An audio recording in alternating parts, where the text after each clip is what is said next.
realize until junior year of college, last year, that not everybody believes in ghosts. My thought, I wholeheartedly, this isn't a joke. My thought was, haven't we all seen the movies? I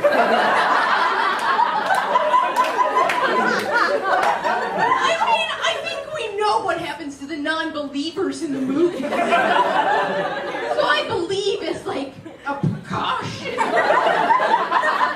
I will not be the first to die, but then people were like, ghosts aren't real. Do you believe in God? That is a larger question. That was a hop, skip, and a jump away. But anyway, yeah, so I keep the light on so that way, when it gets dark at night, the ghosts can't suck the soul out of me.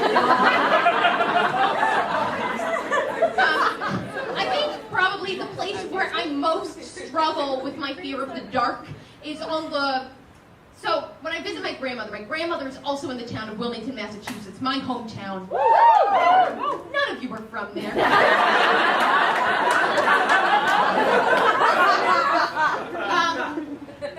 It's the walk from the door of my grandmother's house to my car. I'll explain. In the early 2000s, the town of Wilmington, Massachusetts had a coyote problem. A small problem, but our local newspaper, the Town Crier, cover story, I feel like this specific newspaper, this edition, sat in my dining room for years. The cover was of a local police officer beating a coyote with a shovel to save his daughter from being attacked. So now every time I leave my grandmother's house, I'm like, are the coyotes gonna get me? It's been about a decade, and my fear of coyotes has not gone away.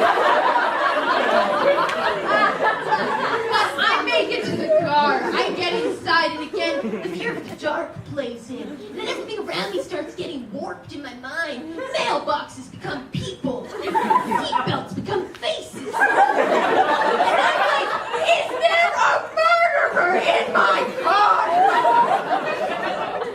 Why would a murderer target you, Nick? I don't know. But do you ask questions when somebody's hungry for blood? I turn on the radio.